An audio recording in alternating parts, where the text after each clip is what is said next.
Hey everyone, how are you doing tonight? I don't have my usual equipment with me, but the show must go on, so we will continue with chapter 25 of The Adventures of Pinocchio. Pinocchio promised the fairy to be good and to study, as he is growing tired of being a marionette and wishes to become a real boy. If Pinocchio cried much longer, the little woman thought he would melt away. So she finally admitted she was the little fairy with the azure hair. "You rascal of a marionette, how did you know it was I?" she asked, laughing. "My love for you told me who you were." "Do you remember? You left me when I was a little girl, and now you find me a grown woman. I am so old, I could almost be your mother." "I am very glad of that, for then I call you my mother instead of sister. For a long time I have wanted a mother just like other boys. But how did you grow so quickly?" "That is a secret." "Tell me, I also want to grow a little. Look at me, I have never grown higher than a penny's worth of cheese." "But you can't grow," answered the fairy. "Why not?" "Because marionettes never grow. They are born marionettes. They live marionettes and they die marionettes." "Oh, I'm tired of always being a marionette," cried Pinocchio disgustedly. "It's about time for me to grow into a man, as everyone else does." "And you will if you deserve it." "Really? What can I do to deserve it?"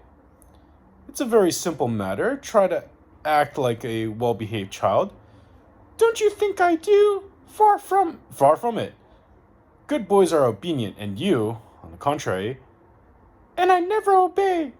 "Good boys love study and work, but you—" "And I, on the contrary, am a lazy fellow and a tramp all year round." "Good boys always tell the truth." "And I always tell lies." "Good boys go gladly to school." "And I get sick if I go to school. From now on, I'll be different."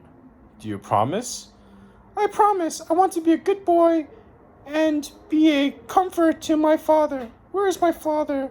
Where is my poor father now?" "I do not know."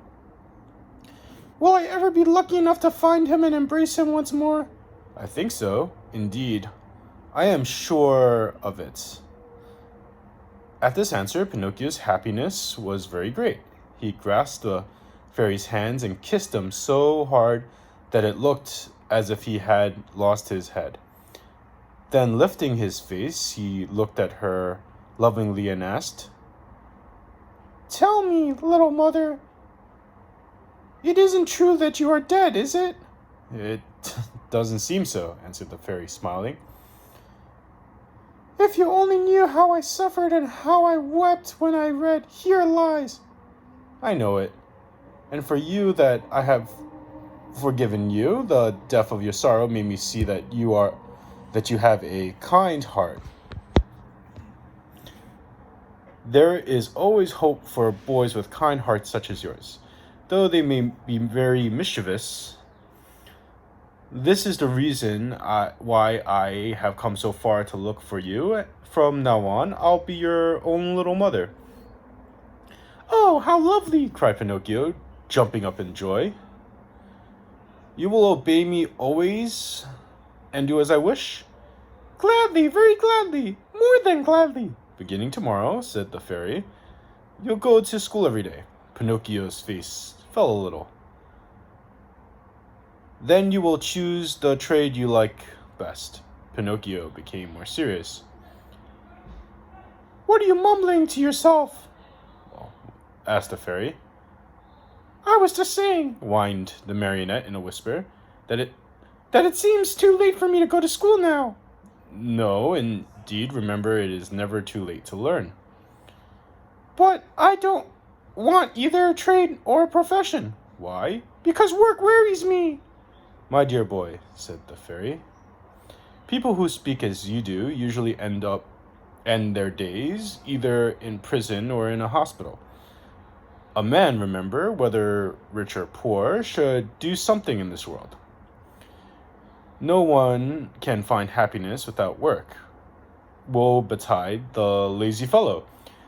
Laziness is a serious illness, and one must cure it immediately. Yes, even from early childhood. If not, it will kill you in the end. These words touched Pinocchio's heart. He lifted his eyes to see his fairy and said seriously, "I'll work, I'll study, I'll do all you tell me. After all, the life of a marionette has grown very tiresome to me, and I want to become a boy, no matter how hard it is. You promise me that, do you not?" "Yes, I promise. It's up to you now." Chapter 26. Pinocchio goes to the seashore with his friends to see the terrible shark. In the morning, bright and early, Pinocchio started for school. Imagine what the boys said when they saw the marionette enter the classroom. They laughed until they cried. Everyone played tricks on him. One pulled his hat off, another tugged at his coat, a third tried to paint a mustache under his nose. One even attempted to tie strings to his feet and his hands to make him dance. For a while, Pinocchio was very calm and quiet. Finally, however, he lost all his patience, and turning to his tormentors, he said to them threateningly, "Careful, boys! I haven't come here to be made fun of. I'll respect you, and I want to see you respect me." "Hurrah for Dr. Know-all! You've spoken like a printed book," howled the boys, bursting with laughter. One of them, more imprudent than the rest, put his hands to pull the marionette's nose. But he was not quick enough, for Pinocchio stretched his leg under the table and kicked him hard on the shin. "Oh, what hard feet!" cried the boy, rubbing the spot where the marionette had kicked him. "And what elbows! They are harder than the feet!" shouted another one, who, because of some other trick, had received a blow in the stomach. With that kick and that blow, Pinocchio gained everybody's favor. Everyone admired him, danced upon him, and petted and caressed him. As the days passed, even the teacher praised him, for he saw him attentive, hardworking, and wide awake, always the first to come in the morning, and the last to leave when school was over. Pinocchio's only fault was that he had too many friends. Among these were many well-known rascals who cared not a jot for study or for success. The teacher warned him each day, and even the good fairy repeated to him many times, "Take care, Pinocchio. Those companions will sooner or later make you lose your love for study. Someday they will lead you astray." "There is no such danger," answered the marionette, shrugged his shoulder, and pointed his forehead, as if to say, "I'm too wise." So it happened that one day, as he was walking to school, he met some boys who ran up to him and said, "Have you heard the news?" "No." "A shark as big as a mountain has been seen near the shore." "Really? I wonder if it could be the same one I heard of when my father was drowned." "We are going to see it. Are you coming?" "No, not. I must go to school." "What do you care about school? You can go there tomorrow with a lesson more or less. We are always the same donkeys." "And what will the teacher say?" "Let him talk. He is paid to grumble all day long." "And my mother?" "Mothers don't know anything," answered those scamps. "Do you know what I'll do?" said Pinocchio. "For certain reasons of mine, I too want to see that shark, but I'll go after school. I can see him then as well as now." "Poor simpleton," cried one of the boys. "Do you think that a fish of that size will stand here waiting for you? He turns and off he goes, and no one will ever be the wiser. How long does it take to get from here to the shore? Asked the marionette. 1 hour there and back. Very well, then. Let's see who can get there first, cried Pinocchio. At the signal, the little troop, with books under his arms, dashed across the field. Pinocchio led the way, running as if on wings, the others following as fast as they could. Now and again he looked back, seeing his followers hot and tired with tongues hanging out. He laughed out-heartedly. Unhappy boy. If he had only known then the dreaded things that were going to happen to him on the account of his disobedience. Chapter 27.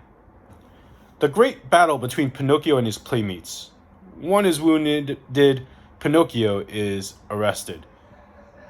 Going like the wind, Pinocchio took but a very short time to reach the shore. He glanced all about him, but there was no sign of a shark. The sea was as smooth as glass. "Hey there, boys! Where's the shark?" he asked, turning to his playmates. "Yeah, he may have gone for his breakfast," one of them said, laughing. "Or perhaps he went to bed for a little nap," said another, laughing also. From the answers and the laughter which followed them, Pinocchio understood that the boys had played a trick on him. "What now?" he said angrily to them. "What's the joke?" "Oh, the joke's on you," cried the tormentors, laughing more heartily than ever. Dancing gaily around the marionette. "And that is?" "That we have made you stay out of school and come with us. Aren't you ashamed of being such a goody-goody and studying so hard? You never have a bit of enjoyment." "And what is it to you if I do study?" "What does the teacher think of us, you mean?" "Why?" "Don't you see? If you study and we don't, we pay for it. After all, it's only fair to look after ourselves." "What do you want me to do?" "Hate school and books and teachers, as we all do. They are your worst enemies, you know, and they like to make you as unhappy as they can." "If I go on studying, what will you do to me?" "You'll pay for it." "Really? You amuse me," answered the marionette, nodding his head. "Hey, Pinocchio," cried the tallest of them. "That will do. We are tired of hearing you bragging about yourself. You little turkey cock. You may not be afraid of us, but remember that we are not afraid of you either. You are alone, you know, and we are 7. "Like the 7 sins?" said Pinocchio, still laughing. "Did you hear that? He insulted all of us. He called us sins. Pinocchio, apologize for that, or look out." "Cuck-oh!" said the marionette, mocking them with a thumb to his nose. "You'll be sorry. Cuck-oh! We'll whip you soundly. Cuck-oh! You'll go with a broken nose. Cuck-oh! Very well then, take that and keep it for your supper," called the boldest of his tormentors. And with the words, he gave Pinocchio a terrible blow on the head. Pinocchio answered with another blow, and that was the signal for the beginning of the fray. In a few moments, the fight raged hot and heavy on both sides. Pinocchio, although alone, defended himself bravely. With those 2 wooden feet of his, he worked so fast that his opponent kept a respectful distance. Wherever they landed, they left their painful mark, and the boys could only run away and howl. Enraged at not being able to fight the marionette at close quarters, they started to throw all kinds of books at him.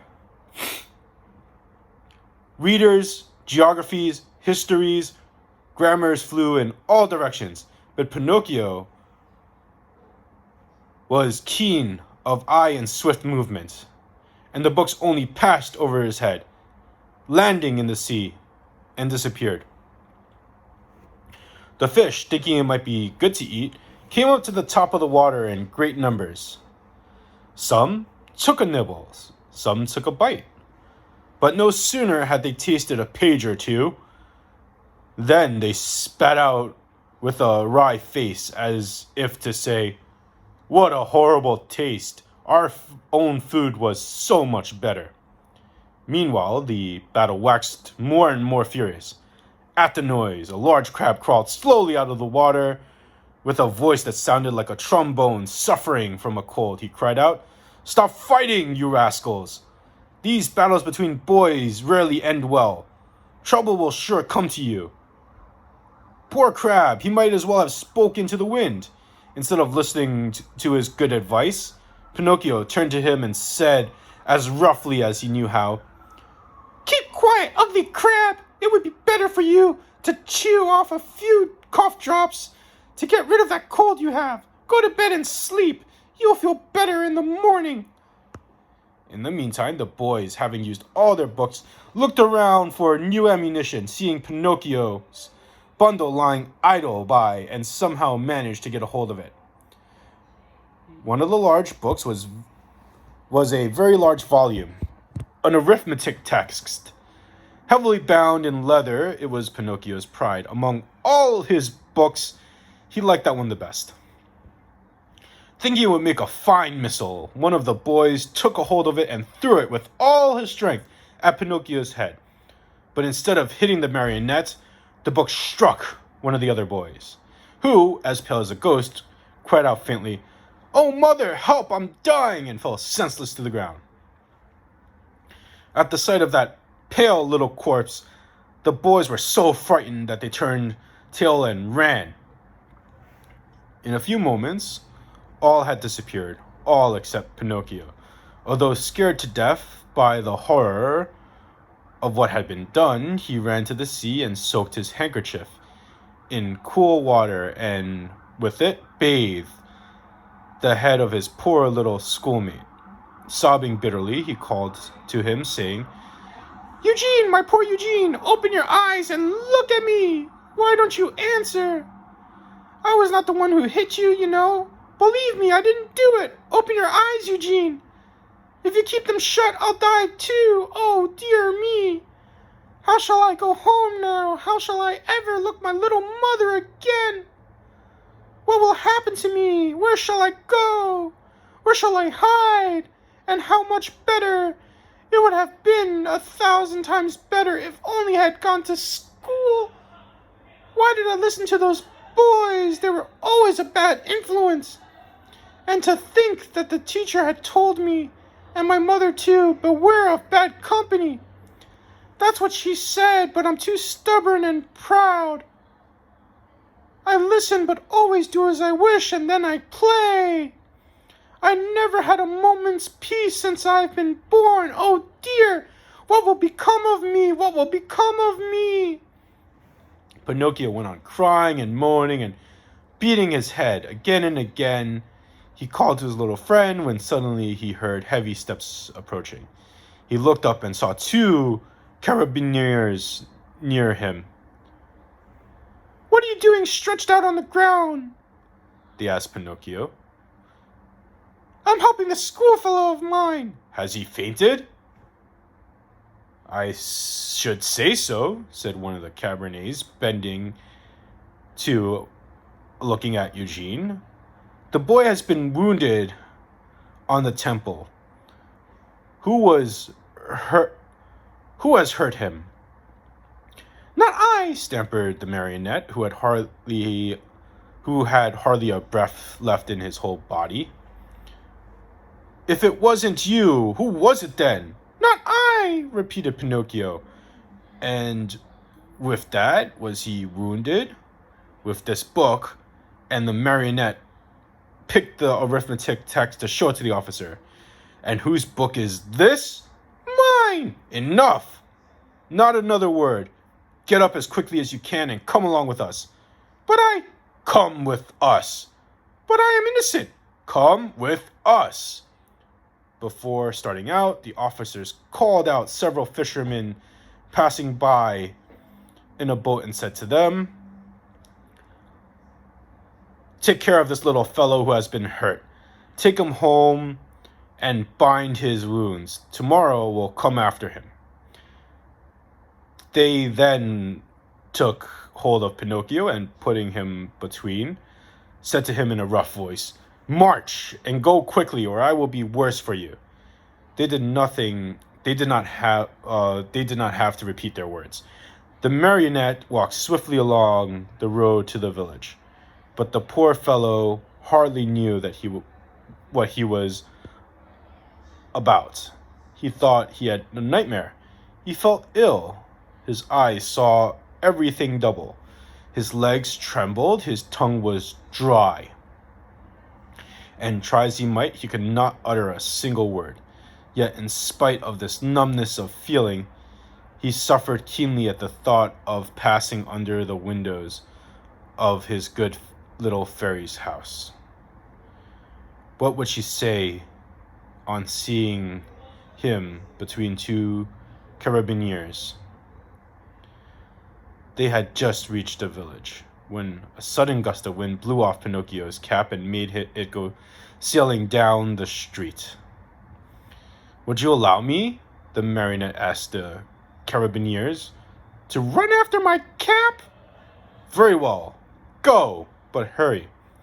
The marionette went, picked up his cap, but instead of putting it on his head, he stuck it between his teeth and raced toward the sea. He went like a bullet out of a gun. The carabineers, judging that it would be very difficult to catch him, sent a large mastiff after him, one that had won the first prize in all the dog races. Pinocchio ran fast, and the dog ran faster. At so much noise, the people hung out of the windows or gathered in the street, anxious to see the end of the contest. But they were disappointed, for the dog and Pinocchio raised so much dust on the road. After a few moments, it was impossible to see them. Chapter 28. Pinocchio runs the danger of being fried in a pan like a fish. During that wild chase, Pinocchio lived through a terrible moment when he almost gave himself up as lost. This was when Alidoro, that was the mastiff's name, in a frenzy of running, came so near that he was on the very point of reaching him. The marionette heard, close behind him, the labored breathing of the beast, who was fast on his tail. And now and again, even he felt his hot breath blow over him. Luckily, by this time, he was very near the shore, and the sea was in sight. In fact, only a few short steps away. As soon as he set foot on the beach, Pinocchio gave a leap and fell into the water. Alidoro tried to stop, but as he was running very fast, he too couldn't, and he too landed out far in the sea. Strange though it may seem, the dog could not swim. He beat the water with his paws to hold himself up, but the harder he tried, the deeper he sank. As he stuck his head out once more, the poor fellow's eyes were bulging, and he barked out wildly, "I drown! I drown!" "Drown!" answered Pinocchio from afar, happy at his escape. "Help, Pinocchio! Dear little Pinocchio! Save me from death!" At those cries of suffering, the marionette, who after all had a very kind heart, was moved to compassion. He turned toward the poor animal and said to him, "But if I help you, will you promise not to bother me again by running after me?" I promise. Only hurry, for if you wait another second, I'll be dead and gone." Pinocchio hesitated still another minute. Then, remembering how his father had once told him that a kind deed is never lost. He swam to Alidoro and, catching hold of his tail, dragged him to the shore. The poor dog was so weak he could not stand.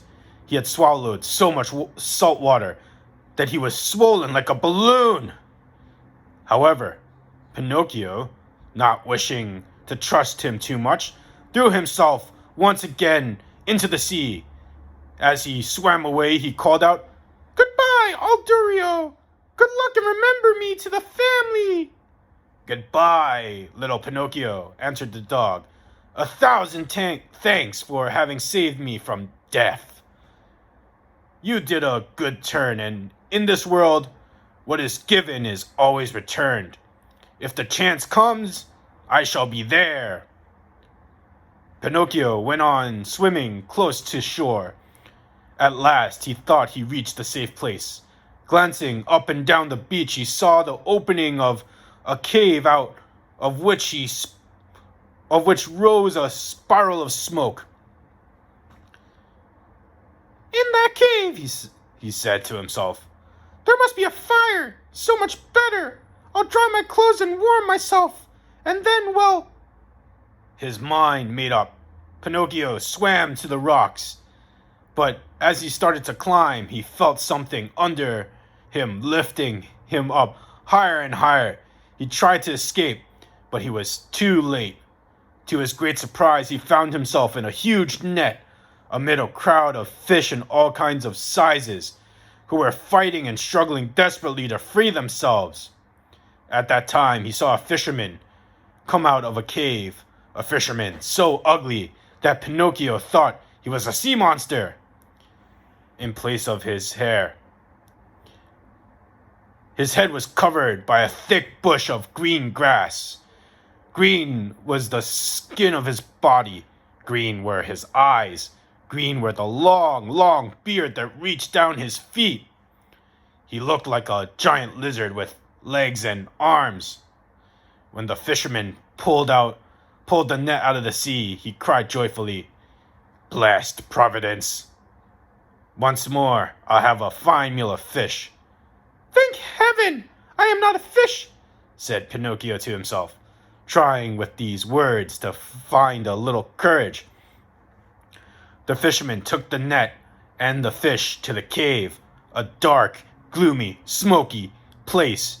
In the middle of it, a pan full of oil sizzled over the smoky fire, sending out a repelling odor of tallow that took away one's breath. "Now, let's see what kind of fish we have caught here today," said the green fisherman.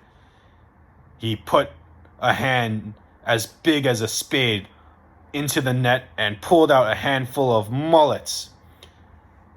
"Fine mullets, these," he said, after looking at them and smelling them with pleasure. After that, he threw them into a large, empty tub.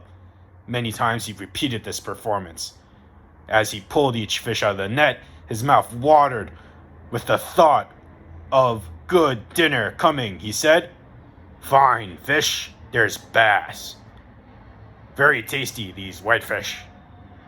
Delicious flounders, these. What splendid crabs! And these dear little anchovies, with their heads still on."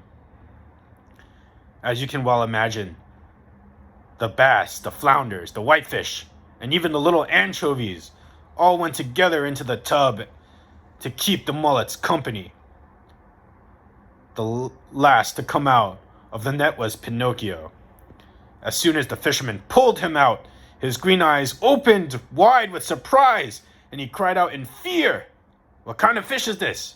I don't remember ever eating anything like this." He looked at him closely, and after turning him over and over, he said at last, "I understand, you must be a crab." Pinocchio, mortified at being taken for a crab, said resentfully, "What nonsense! A crab indeed! I am no such thing. Beware of how you deal with me. I am a marionette, I want you to know." "A marionette?" asked the fisherman. "I must admit that a marionette fish is, for me, an entirely new kind of fish." "So much the better. I'll eat you with greater relish. Eat me, but you can't understand I'm not a fish. How can you hear that I speak and think as you do? It's true, answered the fisherman. But since I see that you are a fish, will able to talk and think as I do, I'll treat you with all the due respect, and that's as a sign of my particular esteem. I'll leave you the choice of the manner in which you are to be cooked. Do you wish to be fried in a pan, or do you prefer to be cooked with tomato sauce? To tell you the truth, answered Pinocchio, if I must choose, I much rather go free and return home. Are you fooling? Do you think that I want to lose the opportunity to taste such a rare fish? A marionette fish does not come very often to these seas. Leave it to me. I'll fry you in a pan with the others. I know you'll like it. It's always a comfort to find oneself in good company. The unlucky marionette, hearing this, began to cry and wailed and beg. With tears streaming down his cheeks, he said, How much better it would be for me to go to school! I did listen to my playmates and now I'm paying for it. Oh, oh, oh! And as he struggled and squirmed like an eel to escape from him, the green fisherman took a stout cord and tied him hand and foot, and threw him into the bottom of the tub with the others. Then he pulled a wooden bowl full of flour out of a cupboard and started to roll the fish into it, one by one. When they were white with it, he threw them into the pan. The first to dance in the hot oil were the mullets. The bass followed, then the whitefish, the flounders, and the anchovies. Pinocchio's turn came last. Seeing himself so near death, and such a horrible death, he began to tremble, so the fright that he had no voice left with which to beg for his life. The poor boy beseeched only with his eyes, but the green fisherman, not even noticing that it was he, turned over and over in the flour until he looked like a marionette made of chalk. Then he took him by the head and... Chapter 29. Pinocchio returns to the fairy's house, and she promises him that on the morrow he will cease to be a marionette and become a boy. A wonderful party of coffee and milk to celebrate the great event. Mindful of what the fisherman had said, Pinocchio knew that all hope of being saved was gone. He closed his eyes and waited for the final moments. Suddenly, a large dog, attracted by the odor of the boiling oil, came running into the cave. "Get out!" cried the fisherman, threatening and still holding onto the marionette, who was covered with flour. But the poor dog was very hungry, and whining and wagging his tail, he tried to say, "Give me a bite of the fish and I'll go in peace." "Get out, I say," repeated the fisherman. And he drew back his dog to give his dog a kick. Then the dog, who being very hungry would take no refusal, turned in rage toward the fisherman and bared his terrible fangs. And at that moment, a pitiful little voice was heard saying, "Save me!" Well, no. "Save me, Aldorio! If you don't, I'll fry!" The dog immediately recognized the Pinocchio's voice. Great was his surprise to find out that the same voice came from the little flour-covered bundle that the fisherman held in his hand. Then what did he do? With one giant great leap, he grasped the bundle in his mouth and, holding it lightly between his teeth, ran through the door and disappeared like a flash. The fisherman, angry at seeing his metal snatched from under his nose, ran after the dog, but a bad fit of coughing made him stop and turn back. Meanwhile, Al- Alidoro, as soon as he found the road which led to the village, stopped and dropped Pinocchio softly to the ground. "How much do I thank you?" said the marionette. "It's not necessary," answered the dog. "You saved me once, and what's given is always returned. We are in this world to help one another." "But how did you get in that cave?" "I was lying here on the same sand, more dead than alive, when an appetizing odor of fried fish came to me. That odor tricked my hunger, and I followed it. Oh, if I had come a moment later—" "Don't speak about it," wailed Pinocchio, still trembling with fright. "Don't say a word. If you had come a moment later, I would be fried, eaten, and disgusted by this time. Brr! I shiver at the mere thought of it." Eldurio laughingly held out his paw to the marionette, who shook it heartily, feeling that now he and the marionette, he and the dog were good friends. Then they bid each other goodbye, and the dog went home. Pinocchio, left alone, walked toward a little hut nearby, where an old man sat at the door shunning himself, and asked, "Tell me, good man, have you heard anything of a poor boy with a wounded head, whose name was Eugene?" "The boy was brought to this hut, and now he is dead?" Pinocchio interrupted sorrowfully. "No, he was alive, and he has already returned home." "Really? Really?" cried the marionette, jumping around with joy. "Then the wound was not serious?" But it might have been, and even mortal," answered the old man, "for a heavy book was thrown at his head." "And who threw it?" A schoolmate of his, certain Pinocchio." "And who is this Pinocchio?" asked the marionette, feigning ignorance. "They say he is a mischief maker, a tramp, a sea urchin." "Calumnies! All calumnies!" "Do you know of this Pinocchio?" "By sight," answered the marionette. "And what do you think of him?" asked the old man. "I think he's a very good boy, fond of study, obedient, kind to his father and his whole family." As he was telling all these enormous lies about himself, Pinocchio touched his nose and found it to be twice as long as it should be. Scared of his wits, he cried out, "Don't listen to me, good man. All the wonderful things I have said are not true at all. I know Pinocchio well, and he is indeed a very wicked fellow, lazy and disobedient, who instead of going to school runs away with his playmates to have a good time." At this speech, his nose returned to its normal size. "Why are you so pale?" the old man asked suddenly. "Let me tell you. Without knowing it, I rubbed myself against the newly painted wall." He lied, ashamed to say he had been made ready for the frying pan. "What have you done with your coat and your hat and your breeches?" "I have met thieves, and they have robbed me.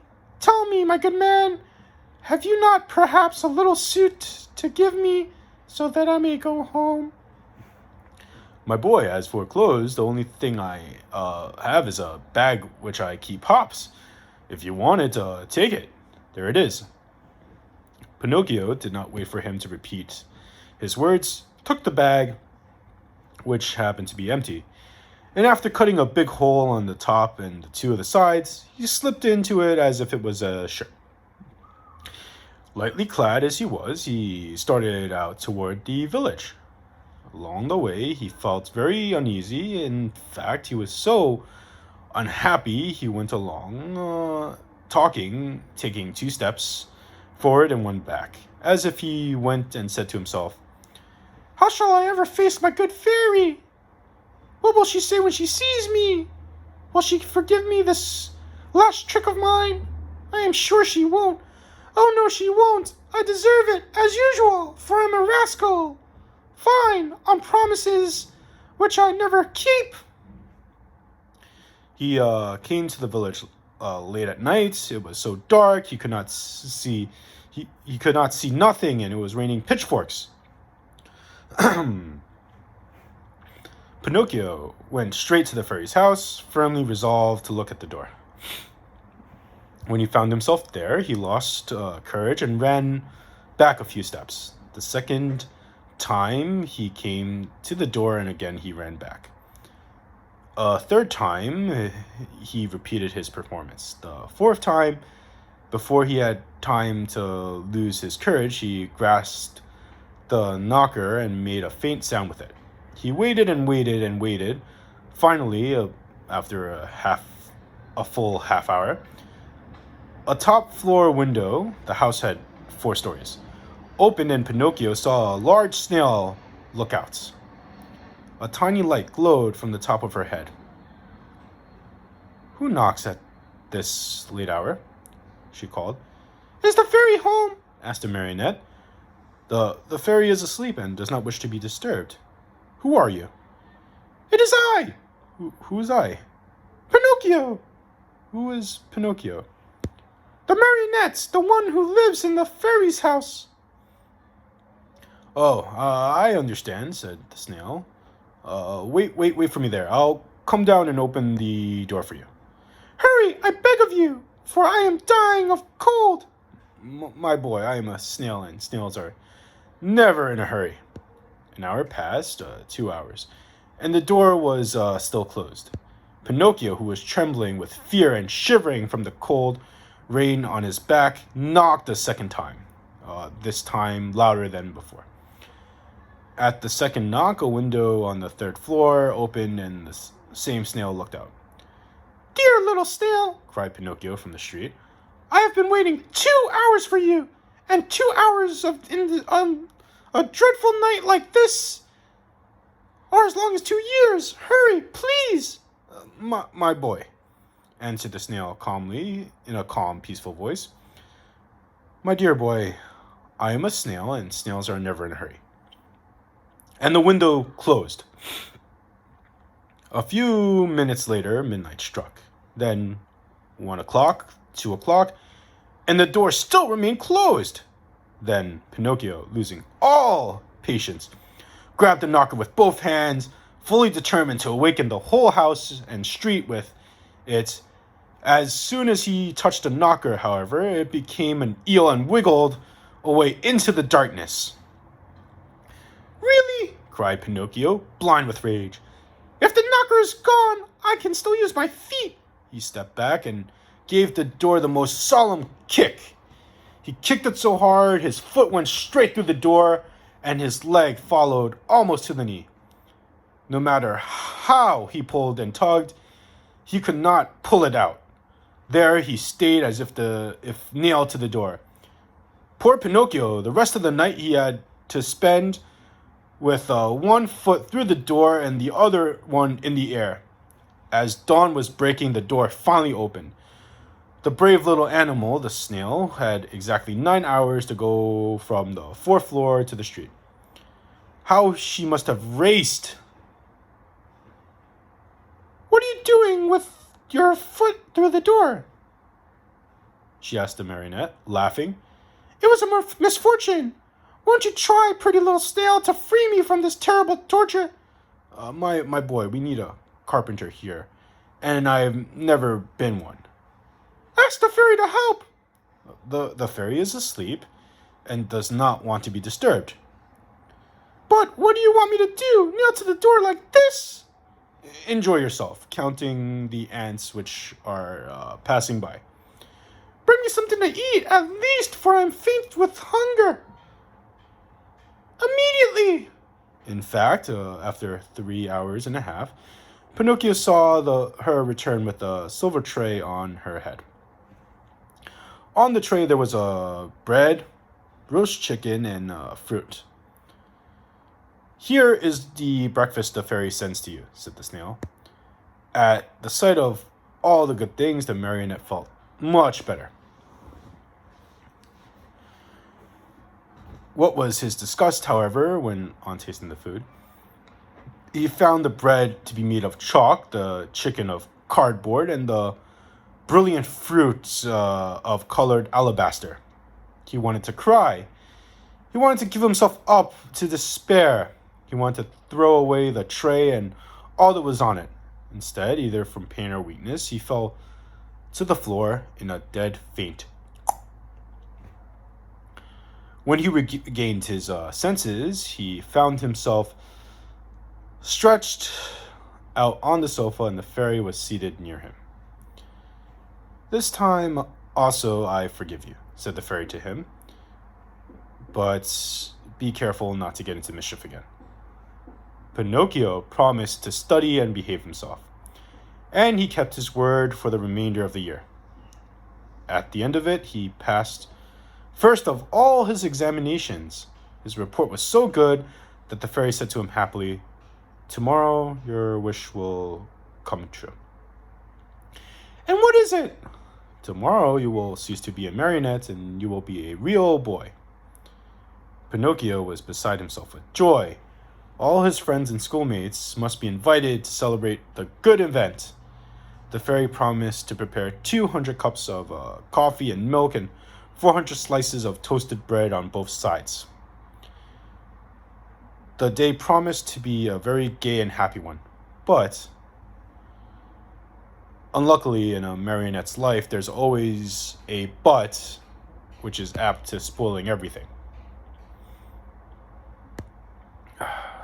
And that concludes chapter 29 of The Adventures of Pinocchio.